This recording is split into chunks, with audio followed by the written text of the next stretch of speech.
Avant tout, on rappelle c'est quoi un mahram. Un mahram, c'est un homme pour qui, c'est l'homme pour qui est interdit au mariage à la femme.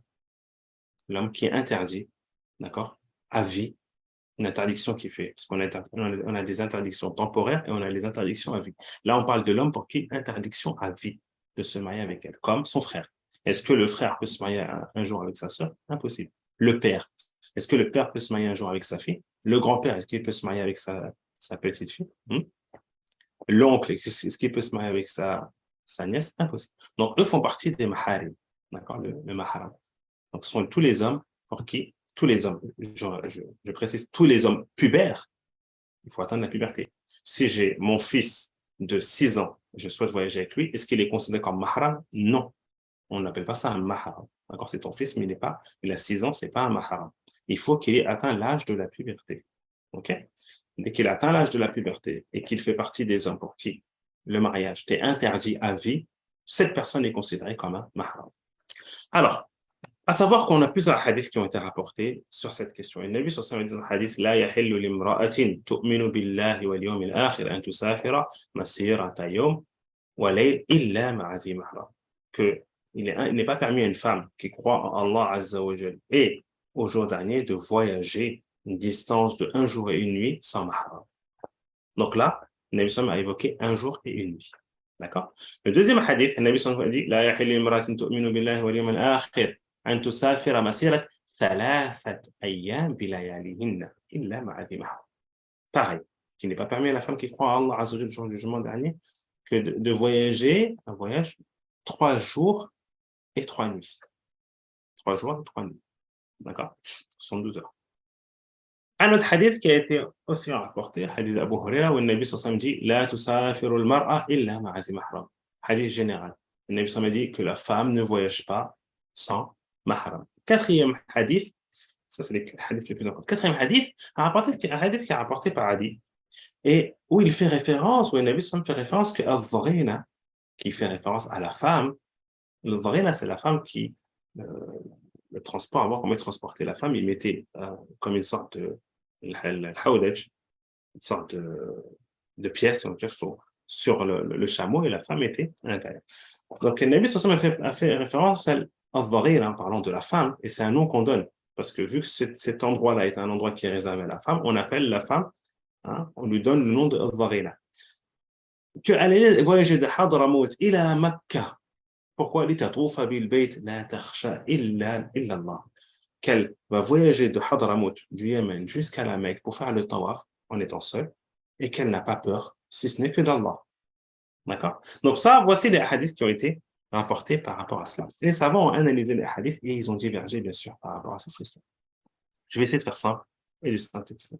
D'un grand nombre de savants qui disent que la femme, elle ne voyage qu'avec un mahram, sans regarder la cause du voyage, que ce soit un voyage de ta'a, que ce soit pour le hajj, la umrah, ou bien un voyage quelconque.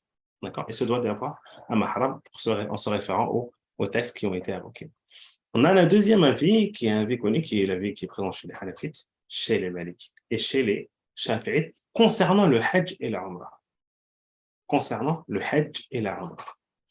Ils disent que la femme qui souhaite voyager, faire le hajj et la umrah, a le droit de voyager sans mahram à partir du moment où elle est fi rufqatin amina, qu'elle est au sein d'un groupe en sécurité. Au sein d'un groupe en sécurité, que le moyen utilisé est un moyen qui est moyen de transport sécurisé. Là, les Hanafites, les Malikites et les Shafi'ites permettent à la femme de voyager sans mahram si cette condition est présente. Et ils se sont référés au dernier hadith que j'ai évoqué, rapporté par Adi, où le Nabi sallallahu alayhi wa sallam a fait référence à la femme qui va voyager de Hadramaut jusqu'à la Mecque dans le but de faire le tawaf. D'accord? Et qu'elle n'a peur de personne, ce n'est que d'Allah. Pour dire que va arriver un moment où le voyage sera sécurisé, elle sera au sein d'un groupe et elle pourra faire cette adoration sans avoir peur pour sa personne. On a un autre avis qui est rapporté, qui est attribué à Cheikh al-Islam Ibn Taymiyyah. Et un grand nombre de savants contemporains qui, eux, vont dire que, on analyse les textes. Ils disent ces textes-là, al-illa elle n'est pas ta'aboudiyya. Ici, ce n'est pas un hukm qui est ta'aboudi, ce n'est pas un statut qui est invariable et qui est ce qu'on appelle ta'aboudi, comment traduire cela, que on adore Allah Azza wa Jal, c'est-à-dire que voilà, c'est clair, c'est un texte, il faut un mahram. Ils disent non. Ils disent que le hukm mu'allal, que le statut, la question en soi, elle est en relation avec une illa, une cause. C'est quoi cette cause? Ils disent que là, le Nabi sallallahu alayhi wa sallam a imposé le mahram. Pourquoi? Pour s'assurer que la femme est en sécurité. Tout simplement. Pas qu'elle tombe entre les mains de loups, hein, et de personnes qui risqueraient de lui faire du tort. Donc, le but de ces maharim, ça c'est le troisième avis, ce qu'on attribue à Cheikh al-Islam ibn Taymiyyah et à des savants contemporains, ils disent que si maintenant le moyen est un moyen qui est sécurisé, le voyage en soi, la cause est sécurisée. On va accompagner la femme jusqu'à l'aéroport, elle va embarquer, elle prend le vol, à l'arrivée, son frère va le réceptionner, son père va la réceptionner, le moyen utilisé est un moyen sécurisé. Eh bien là, eux disent qu'il est permis dans ce cas-là à la femme de voyager sans mahram. La réponse que je vous ai apportée est une réponse qui est que, à la base, lorsqu'on regarde ces hadiths, ces textes, on dit qu'à la base, la femme, elle voyage avec un mahram. Le voyage de la femme doit se faire avec un mahram. Ça, c'est la base. D'accord? Ensuite, évidemment, il y a des cas. Il y a des cas. Il y a des cas où, des fois, eh bien, la femme peut se trouver dans un cas où elle ne trouve personne pour l'accompagner, pour aller faire le hajj ou l'umrah. La femme peut être dans un cas où le mari ne peut pas sortir du pays. Il ne peut pas sortir du pays. D'accord? Que ce soit au niveau des autorités, que ce soit au niveau peut-être des devoirs, qui fait que peut-être il est dans un cas, il ne peut pas sortir. Et là, la femme a besoin de voyager. Ou bien la femme doit voyager. D'accord? Dans ce cas-là, voilà, c'est des cas qui sont à part. D'accord? Et là, on peut dire à la personne que voilà, si elle se trouve au sein d'un groupe, ou bien et qu'elle emprunte un moyen qui est sécurisé. Mais là où je veux en venir, et jamais, c'est important, suivez-moi, c'est que je ne veux pas vous dire, moi, que bon, bah, entre guillemets, la porte est ouverte et la femme qui souhaite voyager, voyage comme elle veut. Non. Et je ne peux pas vous dire ça parce que les hadiths qui sont rapportés sont des hadiths qui font froid dans le dos quand même.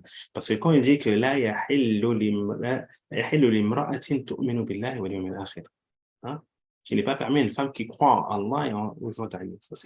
Ça marque un élément qui est important et et que d'ailleurs, ceux qui disent que la femme n'a pas le droit de voyager, si ce n'est qu'avec le mahram, comptabilisent cela parmi les grands péchés. Oui, certains vont comptabiliser cela parmi les grands péchés parce que Nabi Sallallahu alayhi wa sallam a dit La yahillu limra'atin tu'minu billah.